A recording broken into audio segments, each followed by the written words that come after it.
I'm Jonathan Ross. You've seen me in such fine quality, epic chemistry educational videos such as What's Brewing in the Old Trojan Pressure Cooker Tonight and the controversy between Trojan football and correctly inflated pressurized footballs, Part 4. Okay, we're going to be looking at the Daltons Law of partial pressures. And in here, ladies and gentlemen, we got to talk very quickly about Dalton's Law, and then we're going to get into this, and we'll solve a couple of problems. Okay? So in Dalton's Law, the idea is this. You got the total pressure that's in a container. That is the sum of the pressure of each gas in the container, because each gas would put its own pressure in the container if it were alone in the container. Okay? So we can talk about the sum. The total pressure is the sum of all the partial pressure. So the pressure total for all the gases in a container is pressure A plus pressure of B, gas B, pressure of gas C, and so on and so forth. Okay? But we all finally boil down to this. Okay? And I want to get into the mole fraction because that's really the big deal here. We have to look at the number of moles of gas that we have, and we have to look at Dalton's Law, which we already mentioned it here, but we got to talk about the mole fraction, because that's where I'm going in on it. Now, the mole fraction is represented by the Greek letter chi. Kind of looks like an X. You might have seen that in AP Biology. If you're dealing with genetics of fruit flies, you're looking at the statistics. But in this case here, for chi, for chemistry, we're looking at the mole fraction. Now the mole fraction is the mole of gas A over the total number of moles that we have in the container. Okay? Now the idea we can look at it as NA, which N also stands for moles, over N total, the total number of moles. But we also have the mole fraction, where we can now apply this to pressure as well. The pressure of gas number 1 over the total pressure of all the gases combined. Okay, where P1 and P2, those are the partial pressures of this. So let's take a look. Let's walk through an example here. Okay, so we're going to move this up a little bit. All right, we're going to move this up a little, just a tiny bit. Okay. So the partial pressure of nitrogen in air is 1 atmosphere. We're going to keep the numbers small on purpose. The air pressure is 5 atmosphere. What is the mole fraction for nitrogen? Well, they gave us 2 pieces of information. One, we have got the pressure of the nitrogen in the air. We also happen to have the air pressure overall. Okay? So that's part A. We already figured it out. We can look at the mole fraction. That's that chi value, so we can do that. It is equal to the pressure of the nitrogen over the pressure total. Okay? So we can do that. So that's going to be 1 over 5. Now 1 atmosphere over 5 atmosphere.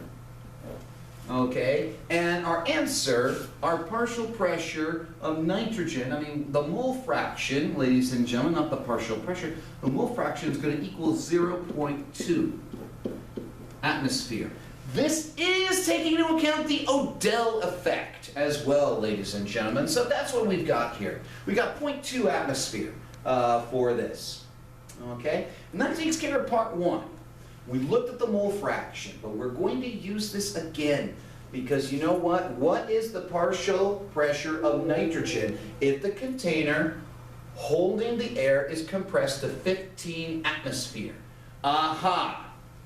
Well, partial pressure of nitrogen if the container holding the air is compressed to 15 atmosphere. So our container is going to be squeezed down a little bit, kind of like this, Trojan bottle. We can squeeze it down a little bit, and there's going to be more pressure. But here's the thing. Does the mole fraction change when you're squeezing down the air pressure? Well, that, ladies and gentlemen, is an absolute no. It doesn't change. So this is great. That's going to make it easy for us because we know that the partial pressure, we have that there. We can go ahead and we can use our thing here that we know our chi, we're going to separate this, we're going to use our chi again, is equal to the pressure of the nitrogen gas over the total air pressure.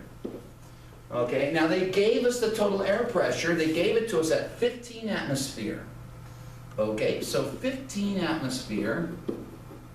We're trying to find the partial pressure due to nitrogen now that the whole thing has been compressed, so that's going to be X atmosphere. And that's going to equal, well, our mole fraction, because that mole fraction that we got earlier in the last problem also applies.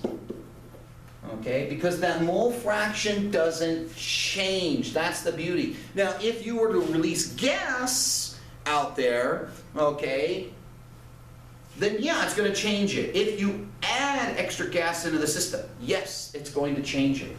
Okay, so now we can go ahead and look at this and we solve for x.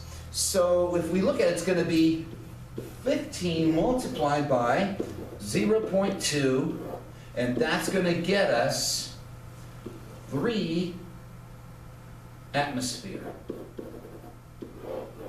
That is the partial pressure of nitrogen gas. Taking into account the Odell effect, this is it, the 3 atmosphere. Okay, the Odell effect, for those of you who are wondering, it's an inside joke for my AP chemistry class. It's not something out there in the science world, so I don't want people to start doing weird things and all that. But we did take into account the Odell effect.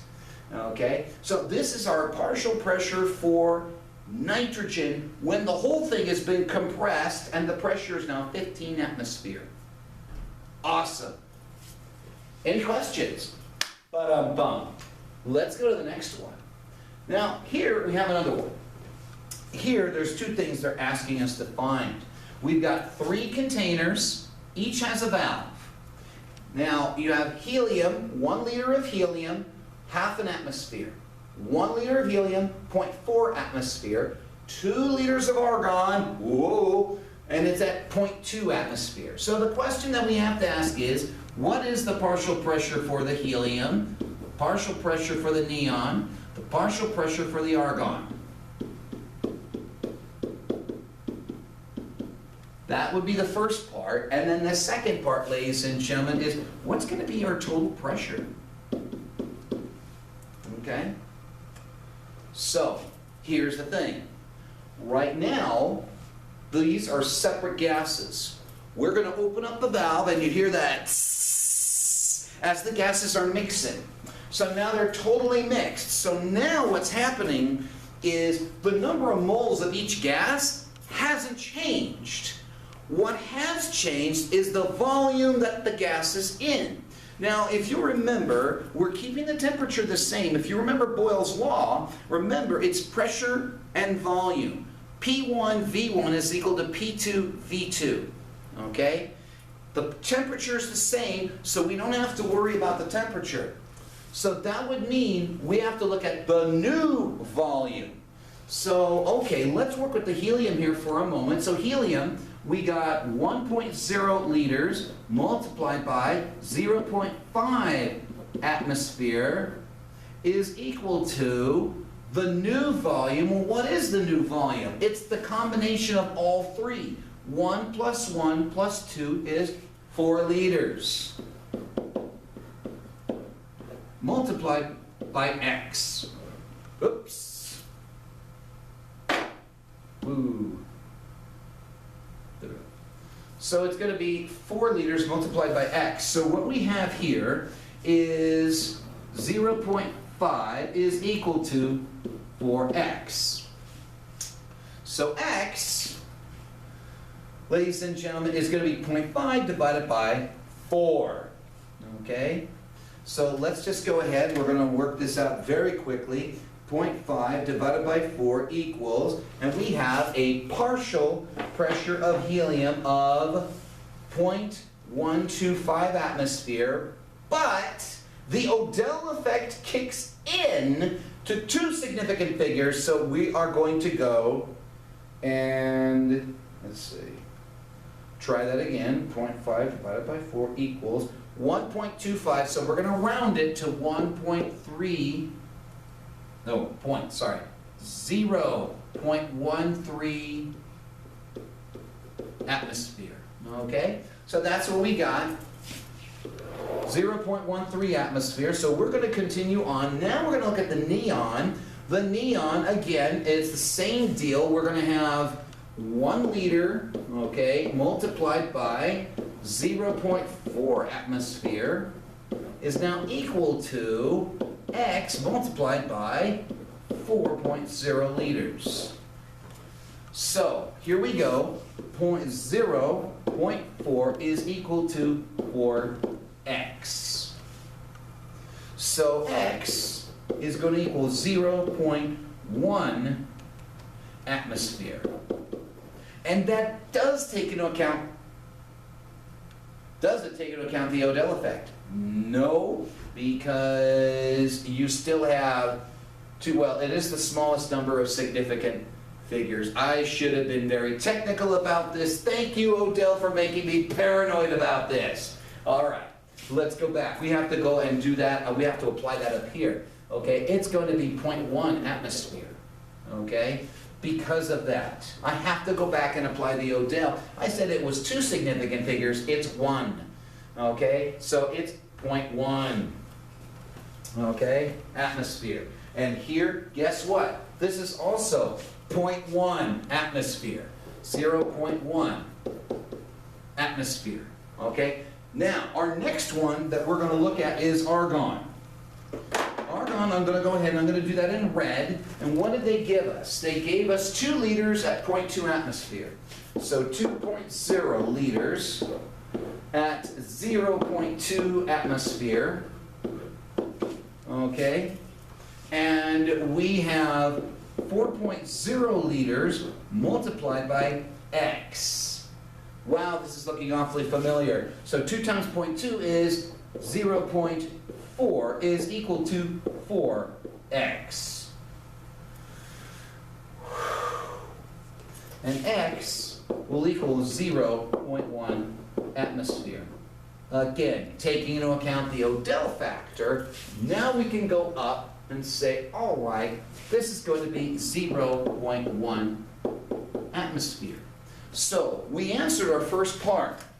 Partial pressure of helium is 0.1. Partial pressure of neon is 0.1. Partial pressure of argon is 0.1. Now we got to look at the total. How do we get the total pressure? That's the beauty of it. You just simply add up the individual partial pressures. Okay? So at this point, 0.1 plus 0.1 plus 0.1, our total pressure is 0.3 atmosphere, allowing for significant digits. Okay? And that is basically it. So, ladies and gentlemen, at this point, we're done. We've talked about the Daltons law of partial pressures. We looked at mole fractions. We solved a couple of problems here. And, well, you know what? I'm Jonathan Ross. I'm a Bruin fan. So are some people out there. In fact, many people out there, more than they realize. This is a bit. It's hard-hitting. It's in your face. Get a life!